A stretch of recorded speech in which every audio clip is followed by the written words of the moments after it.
From the Presidential Palace, Manila, Dateline Malacañang.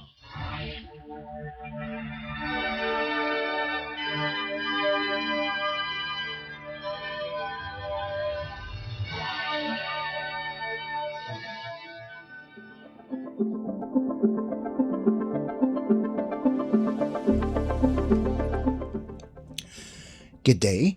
Radio Pilipinas World Service can also be heard on shortwave broadcast through the shortwave facilities of the United States Agency for Global Media or Voice of America on the following shortwave frequencies: 15.640 MHz, 17.750 MHz, and 21.720 MHz. I'm your host, Leo Magpayo, and this is Dateline Malacañang in Review. Philippine President Ferdinand R. Marcos Jr. on Monday brought the government's Bawat Bayan Makikinabang program to Sulu, turning over 82 million pesos in financial assistance for all villages in the province and distributing rice aid to thousands of residents. Speaking before local officials and beneficiaries at the Sultan Jamalul Kiram Central School in Barangay Laom, Maimbong, the president said the latest rollout is part of the administration's effort to deliver help directly to communities and shield vulnerable families from falling deeper into poverty. President Marcos led the ceremonial turnover of funds under the Socio-Civic Projects Fund, handing the check to Sulu Governor Abdusakur Tan III and officials of the Provincial Association of Barangay Councils. Under the program, each of Sulu's 410 barangays will receive 200,000 pesos. The president explained that 100,000 pesos of the amount is earmarked for educational assistance, benefiting 5 scholars per barangay. The chief executive added that barangay officials will have full discretion over the remaining 100,000 pesos, emphasizing that local leaders best understand the needs and priorities of their communities. President Marcos also distributed rice assistance funded through the Local Government Support Fund, benefiting around 3,000 poor and near-poor households. Each recipient received a 10-kilogram sack of rice. The president stressed that the aid aims to prevent families from slipping below the poverty line, saying the government must act early to keep vulnerable households afloat. President Marcos assured residents that the rice assistance will continue throughout the year with 6 distributions annually or 1 every 2 months. Kaya't yan po ang naging programa natin sa LGSF. Diyan natin ginamit ang Local Government Support Fund. At ito ang mga ating benepisyaryo ay ang mga poor at saka near poor. Yung sinasabi, kung hindi natin tulungan, ay bababa sa poverty line. Sabi ko, yun ang nilalabanan natin, na hindi sila bumaba. Bago pa mangyari yan, unahan na natin. Kaya yan po ang ating ginawa. Kaya to, meron tayong tig-10 kilong sako ng bigas para sa ating mga benepisyaryo dito sa Sulu. I think mga 3,000 ang ating beneficiary para dito. At wag po kayong mag-alala. Ito po ay hindi minsanan lang to. Magbibigay kami ng sako ng bigas 6 na beses sa buong taon. So kada 2 buwan, meron na naman po nito. As Philippine President Ferdinand R. Marcos Jr. Dateline Malacañang.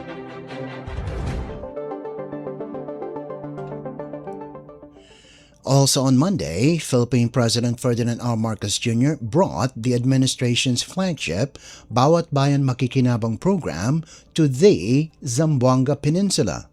turning over 371.8 million pesos in direct financial assistance to local government units or LGUs across the region. In ceremonies at the Western Mindanao State University Gymnasium, the President handed assistance packages to the provincial governments of Zamboanga del Norte, Zamboanga del Sur, Zamboanga Sibugay, and the city government of Zamboanga. President Marcos said the funding aims to deliver immediate support to communities facing hardship, ensuring vulnerable families feel the government's presence on the ground. The chief executive stressed that the program is designed to help those naghihirap and those dealing with daily challenges, saying the government wants people to directly experience the services being brought to them. The national government created a program that allowed direct fund transfers to LGUs, enabling faster rollout of priority projects and more efficient delivery of assistance at the community level. Latest government data show that 17,769 barangays nationwide have already received 200,000 pesos each, amounting to 3.5 billion pesos in total assistance. Kaya ito, patuloy natin gawin, ayusin natin, gamitin natin ang tama, tulungan natin lahat ng mga nangangailangan ng tulong. Alam niyo po, ang isa pang naging polisiya ko, personal na policy, ay sinasabi ko, hindi lang naman ang national government nang uutos sa inyo na gawin nyo ito, gawin nyo yan, gawin nyo ito. Nakikinig din kami sa inyo. Kapag may kailangan kayo, kapag may nakita kayong problema, sabihin ninyo sa amin, sabihin ninyo sa mga local government officials, sabihin mo sa mga barangay official, sabihin mo sa bawat ahensya ng national government. Kung kaya namin gawin, ang hinihingi ninyo, gagawin namin. Basta't hanggat kaya ng pamahalaan, makatulong sa inyo sa kahit na anumang paraan, ay basta't sinabi ninyo na kailangan ninyo ito at kaya namin ibigay, gagawin po natin. Asahan ninyo na inyong pamahalaan ay nandito, nakikinig sa inyo, at kami po ay walang kasabihan ngayon, walang iwanan ito. Basta't lagi tayo mag-uugnay, lagi tayo magandang kooperasyon, palagay ko, marami tayong matutulungan, marami tayong matutulungan yung mga naghihirap, bibigyan natin, matutulungan natin, yung mga may problema, maaalalayan natin, at kahit papano maramdaman ang serbisyo na idinadala ng pamahalaan. That was Philippine President Ferdinand R. Marcos Jr. Dateline Malacañang.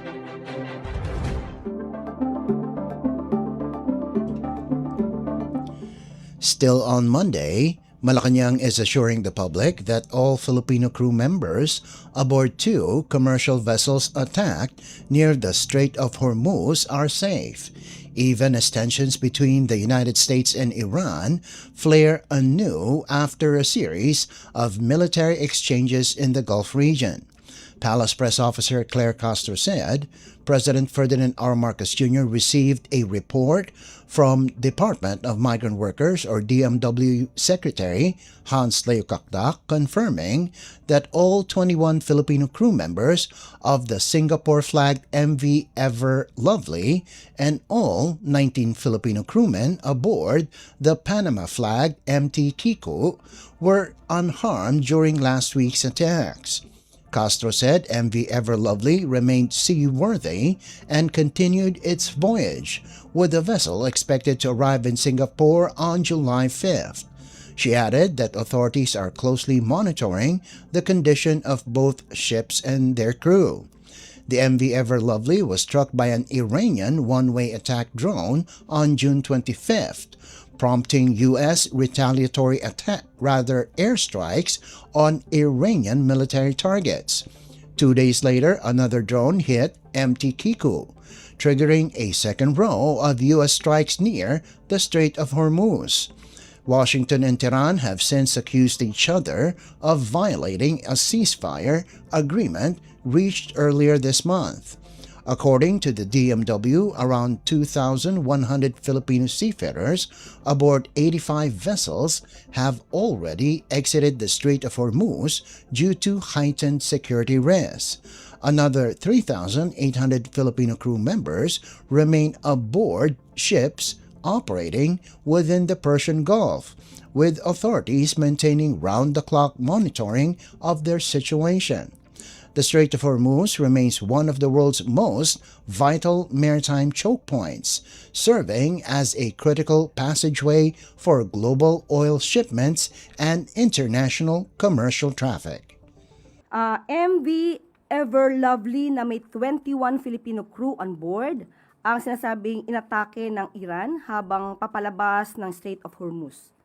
Walang nasakta na 21 Filipino mula sa 21 Filipino crew kabilang ang captain or kapitan ng vessel. Nanatiling seaworthy ang vessel at nagpapatuloy ng biyahe. Inaasahang makakarating ang MV Ever Lovely sa Singapore sa July 5. Nakatutok ang mga otoridad sa kalagayan ng vessel at mga sakay nitong tripulante. May isa pang Panama flag tanker na inatake sa Strait of Hormuz.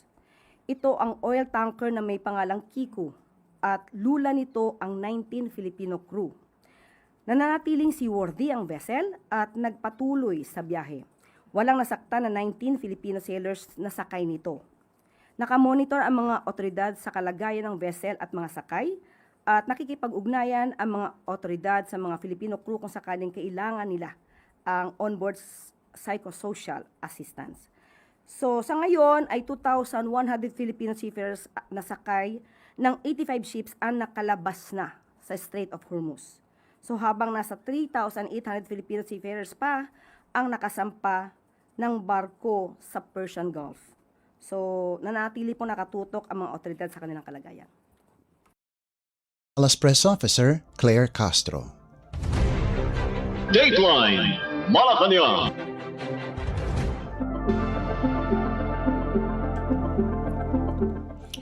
Philippine President Ferdinand R. Marcos Jr. on Tuesday expressed optimism that the rehabilitation of Manila Bay is gaining momentum with the deployment of the new marine cleanup vessel MV Nilad. During the vessel's inauguration at South Harbor in Manila, the President said the project, undertaken in partnership with South Korea, will strengthen the country's efforts to collect marine waste, respond to oil spills, and protect coastal ecosystems.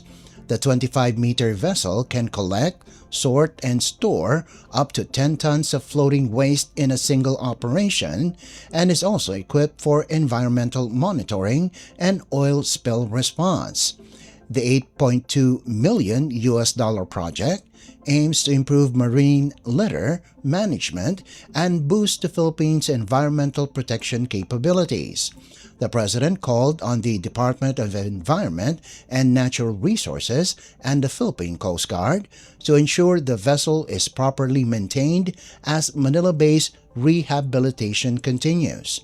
Government data show that litter volume in Manila Bay declined by 36% last year, although plastics still account for the vast majority of waste found along its coastline.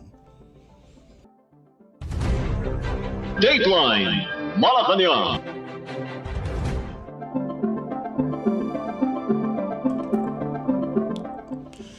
Also on Tuesday, Philippine President Ferdinand R. Marcos Jr. has formally welcomed newly appointed United States Ambassador Lee Lipton after receiving his credentials in a ceremony at Malacañang Palace. According to the palace, the two officials discussed key areas of cooperation, including economic ties, defense and security, maritime affairs, regional developments, and the Philippines' upcoming chairmanship of the Association of Southeast Asian Nations, or ASEAN. President Marcos expressed optimism that Manila and Washington would continue expanding collaboration in strategic, economic, and people-to-people initiatives. The Philippines and the United States remain treaty allies under the 1951 Mutual Defense Treaty and have strengthened cooperation in recent years through agreements on defense, infrastructure, energy, and economic security. Lipton arrived in Manila on June 28th, replacing former U.S. Ambassador Mary Kay Carlson. Before his appointment, Lipton served as Chief of Staff at the U.S. Mission to the Organization of American States and has identified strengthening Philippine-U.S. security cooperation and advancing the Luzon Economic Corridor among his top priorities. Dateline Malacañang.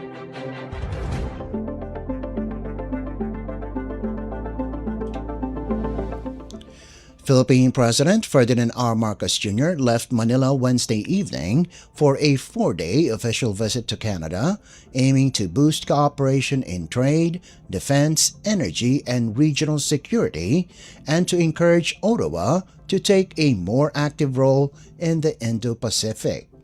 Speaking at Villamor Air Base before his departure, the President called Canada a long-standing friend and partner, saying its support has become even more crucial as geopolitical and economic challenges continue to evolve. His trip to Vancouver from July 1 to 4 marks the first visit by a Philippine president in 10 years. President Marcos said the Philippines and Canada have built unprecedented momentum in recent years, citing progress in defense, trade, agriculture, education, and people-to-people exchanges.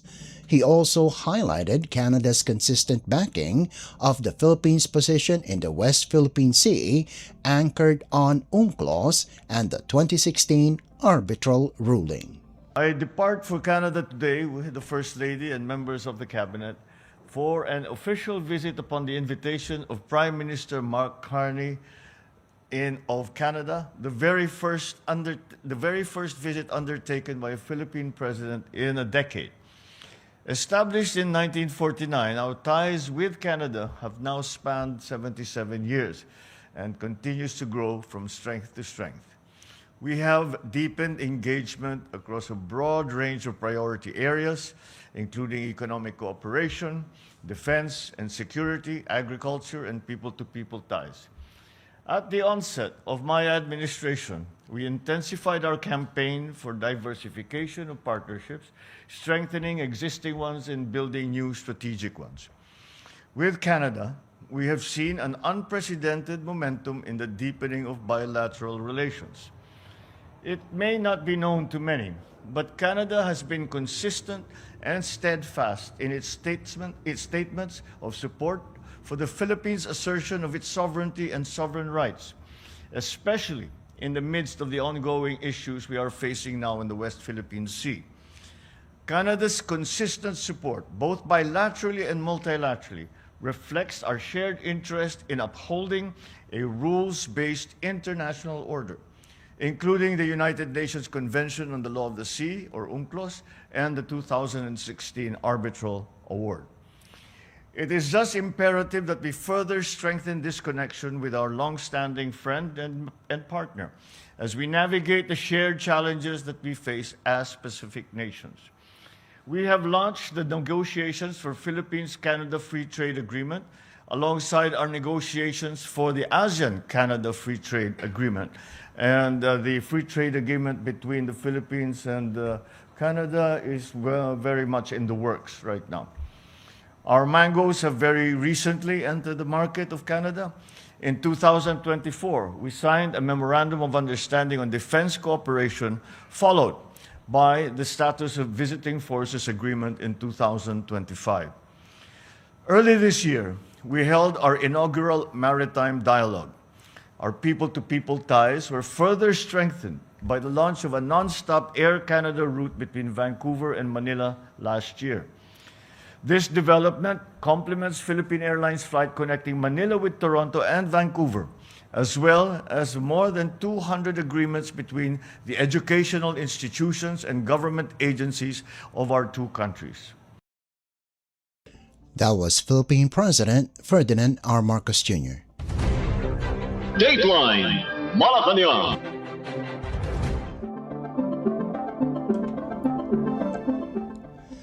Also on Wednesday, Philippine President Ferdinand R. Marcos Jr. urged the Philippine Air Force or PAF to stay unwavering in its constitutional mandate, calling on airmen to uphold professionalism, discipline, and integrity amid increasingly complex security threats. Speaking at the PAF's 79th founding anniversary at Villamor Air Base, President Marcos stressed that the Air Force plays a critical role not only in national defense but also in protecting the country's democratic institutions. The President encouraged the PAF to continue upholding the highest standards of professionalism, discipline, and integrity, adding that military personnel must remain faithful to their duty to defend the Filipino people and safeguard democratic freedoms. His remarks came as thousands of Iglesia ni Cristo or INC members continue a mass protest along EDSA, prompting heightened security and renewed public debate on governance and democratic institutions. President Marcos paid tribute to the Air Force's transformation over nearly 8 decades, describing it as a mission-oriented, capability-driven, and values-based institution. From its post-war beginnings in 1947, he said the PAF has grown into a key pillar of territorial defense, humanitarian operations, and national security. The Commander-in-Chief highlighted the service's accomplishments over the past year, noting nearly 50,000 flying hours logged across defense missions, pilot training, unit operations, and maintenance. He said the Air Force also transported millions of pounds of cargo and tens of thousands of passengers in disaster response and inter-island missions. The President reiterated his directive for the Air Force to ensure the airworthiness of all aircraft and uphold strict safety protocols, saying the lives of the men and women who serve the nation must always come first. President Marcos assured the Air Force of full government support as it confronts increasingly complex operational challenges. As your Commander-in-Chief, I encourage you to continue upholding the highest standards of professionalism, discipline, and integrity. Above all, remain faithful to your constitutional duty to protect our people and defend the democratic institutions that safeguard our freedoms. Today, we also recognize those whose exemplary performance has brought honor to this institution. To this year's awardees, congratulations. Your achievements remind us that excellence is never achieved by chance. It is earned through consistent dedication to one's responsibilities. May your example inspire others to serve with the same sense of purpose. Let me also acknowledge the families of our military personnel. Know that your unconditional love, patience, and understanding has helped build the Philippine Air Force that our nation proudly celebrates today.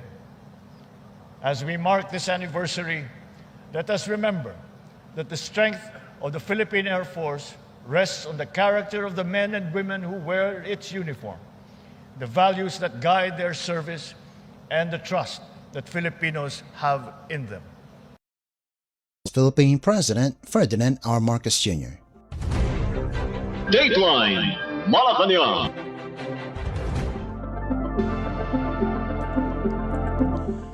Still on Wednesday, Malacañang called on the leadership of the Iglesia ni Cristo or INC to remain vigilant against groups that may attempt to use the religious organization's ongoing protest along EDSA to destabilize the government. Palace Press Officer Claire Castro said authorities are taking seriously circulating reports on social media about supposed plans to storm government institutions, including Malacañang Palace, even as officials have yet to verify the information. She emphasized that the administration does not believe INC members are involved in any destabilization efforts, noting the palace's respect for the group's leadership and integrity. Castro appealed to INC leaders to exercise caution, warning that other groups seeking to remove President Ferdinand R. Marcos Jr. from office may try to infiltrate or exploit the protest. She said the government is prepared to counter any attempt to undermine the administration, whether the reports are rumors or intimidation tactics. Castro said the president shares the goal of strengthening transparency in government and assured the public that the administration respects the right to peaceful assembly. She reminded protesters to comply with the law and avoid provoking police officers, noting that the Philippine National Police is enforcing maximum tolerance. Ito po'y nakarating na. At kung ito man ay isang chismis, isang pananakot, hindi naman po ito isa sa baliwala lamang ng mga otoridad natin. Pero ang tanong, sino ba yung lulusob? Sino sa mga nagpoprotesta? Hindi naman po siguro at ayaw naming paniwalaan na ang miyembro ng INC. No? Hindi namin paniniwalaan na miyembro ng INC ang siyang gagawa nito. Dahil sabi nga natin, ginagalang natin ang integridad, ang liderato ng INC. Hindi naman siguro ang purpose ng kanilang protesta ay mag-destabilize. Ang pakiusap po natin sa liderato ng INC, maging maingat din po sila at baka sila ay magamit ng ibang mga tao na ang naisin ay patalsikin ang Pangulo. Dahil alam natin ang INC ay hindi yan ang hinihimok sa taong bayan. But matagal naman na po na may nagnanais patalsikin ang Pangulo sa gobyerno, sa posisyon. So, hindi ito bago. So, handa naman po ang gobyerno para dyan. That was Palace Press Officer Claire Castro. Dateline Malacañang.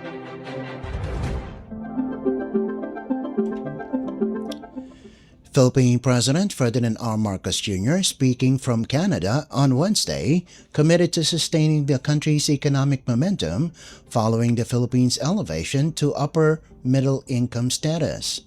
The president said the milestone reflects the effectiveness of reforms implemented over the past 4 years and signals broader opportunities for Filipino families. President Marcos emphasized that the new classification affirms the country's resilience amid global uncertainties, citing steady economic growth, a broadly stable currency, and long-term structural reforms.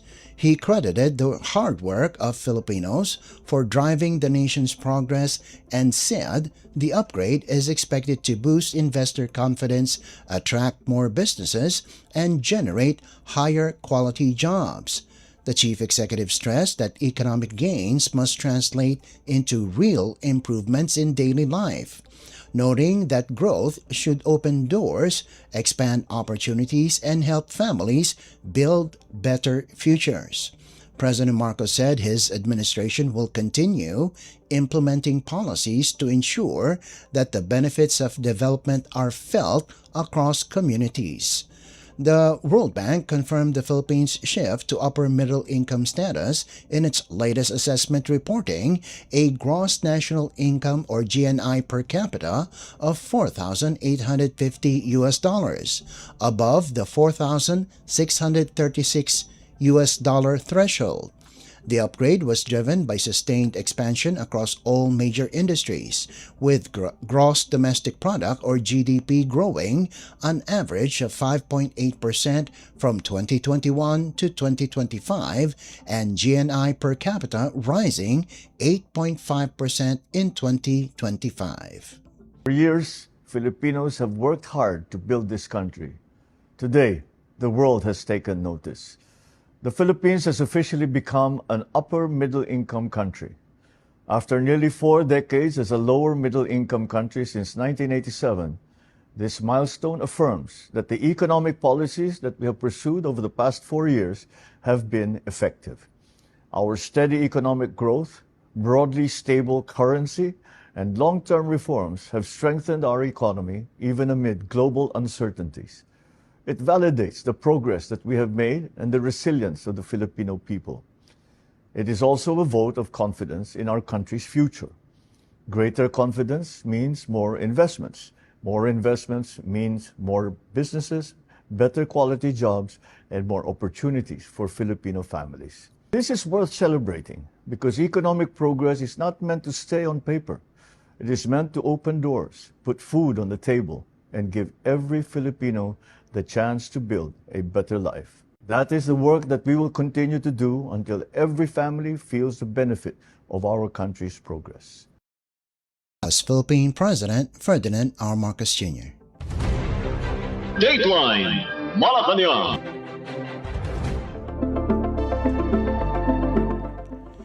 Philippine President Ferdinand R. Marcos Jr. and Canadian Prime Minister Mark Carney began the Philippine leaders' official engagements in Canada with a private tete-a-tete, underscoring the very close and deepening defense, security, and economic ties between Manila and Ottawa. Prime Minister Carney highlighted the strong human connection between the two nations, noting that more than 1 million Canadians have Filipino heritage. President Marcos, for his part, described the Philippines-Canada people-to-people relationship as a very solid basis for strengthening and deepening the partnership. He welcomed Canada's expanding engagement in the Indo-Pacific, the Association of Southeast Asian Nations or ASEAN, and Asia, saying it aligns with the Philippines' efforts to promote regional stability and cooperation. The leaders' one-on-one meeting set the tone for the days succeeding bilateral engagements, reaffirming the long-standing friendship between the two nations. And it is a timely visit because of the increasing engagement of Canada, not only in the Indo-Pacific, but in ASEAN and in Asia in general. And those are elements that we will hope to further discuss. We work from a very solid basis on our people-to-people relations, and the growing number of Filipinos who work and live in Canada, approaching 1 million now. And that is a very firm basis because all the way that Filipinos have been accepted and assimilated into the Canadian society, and for that we are very grateful, and that is what we hope to build on and make stronger and deeper after this visit. Philippine President Ferdinand R. Marcos Jr. Dateline Malacañang. The Philippines and Canada have entered a new chapter in their relationship, officially elevating their bilateral ties to a strategic partnership during President Ferdinand R. Marcos Jr.'s visit to Vancouver on Thursday, Canada time.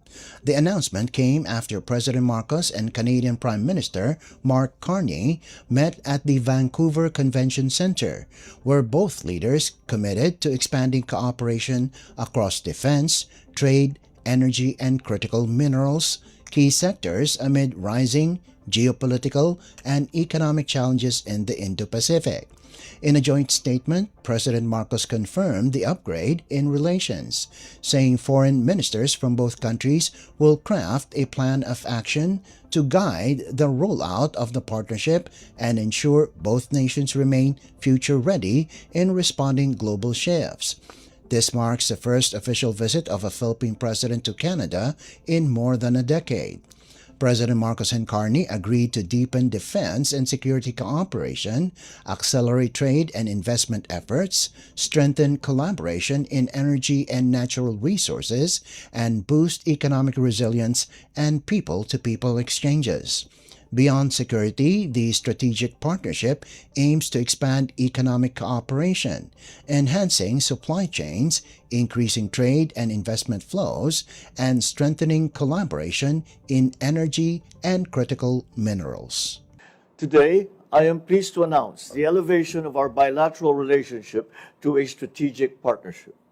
We have tasked our foreign ministers to draw up a plan of action to pursue our shared commitment to work together in adapting to shifting global realities, addressing shared challenges, and building capacities for future-ready partnership. We recognize that robust defense and security cooperation underpins the strong momentum of our relations. Recent milestones in this pillar underscore the shared commitment of our countries in ensuring that our peoples continue to live in peaceful and secure regions. We translate these aspirations into tangible and operational commitments. We welcome the signing of the Status of Visiting Forces Agreement in November 2025 in Manila, the signing of the Mutual Logistics Support Arrangement, and the Statement of Intent on Strengthening Defense Cooperation between the Philippines and Canada just 2 weeks ago in Ottawa. A strategic partnership is defined not just by deep and close relations, but also by the reliability of that partnership. As Philippine President Ferdinand R. Marcos Jr. Dateline Malacañang. Also on Thursday, Philippine President Ferdinand R. Marcos Jr. and Canadian Prime Minister Mark Carney witnessed the signing of 4 major agreements designed to strengthen cooperation between Manila and Ottawa in energy, labor, tourism, and cultural development. The signing ceremony was held at the Vancouver Convention Center shortly after the two leaders concluded their bilateral meeting. Among the agreements signed was a joint declaration of intent on energy and natural resources, aimed at deepening collaboration in sustainable energy development and responsible resource management. The two countries also formalized a Memorandum of Understanding or MOU on tourism cooperation, along with a 5-year MOU on cultural cooperation covering 2026 to 2031. A second joint declaration of intent on labor and migration cooperation was likewise inked, signaling both nations' commitment to building a stronger, mutually beneficial talent pipeline. President Marcos welcomed the signing of the agreements, saying these initiatives will help both countries harness their strong people-to-people ties and expand opportunities for workers, cultural practitioners, and industries on both sides.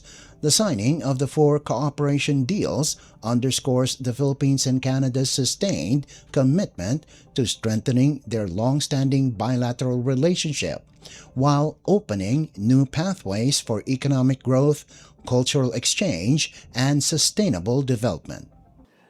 I am also glad to have witnessed today the signing of bilateral understandings and declarations of cooperation in the areas of tourism, culture, and labor and migration. These agreements will help us harness the strong people-to-people ties between our two countries as we jointly build capacities and create a mutually beneficial talent pipeline for the future. That was Philippine President Ferdinand R. Marcos Jr. Dateline Malacañang.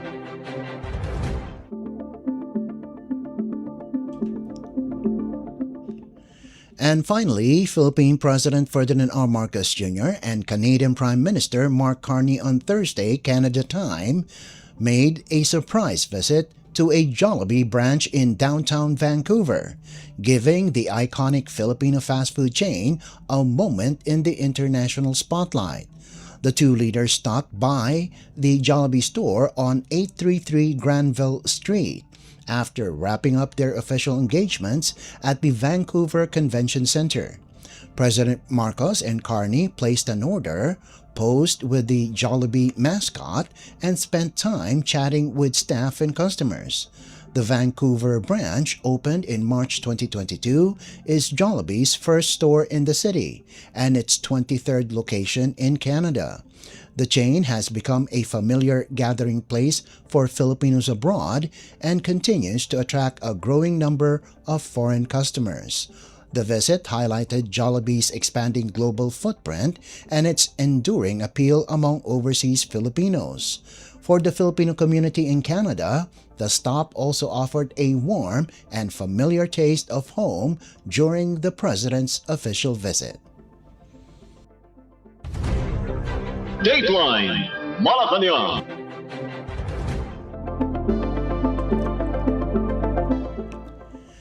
Before we conclude our program, Radyo Pilipinas World Service of the Presidential Broadcast Service can be heard over the following shortwave frequencies: 15.640 MHz, 17.750 MHz, and 21.720 MHz. Radyo Pilipinas World Service is also live on audio streaming. Just download Evox PBS Receiver on your Google Play Store or the App Store from your Apple phone. You can also visit our Facebook page and YouTube channel. Just type in and search for Radyo Pilipinas World Service. Kindly subscribe, like, and share our post as well. And that concludes this edition of Dateline Malacañang in Review. For Radyo Pilipinas World Service, this is Leo Magpayo. Good day and stay safe. From the Presidential Palace, Manila, Dateline Malacañang.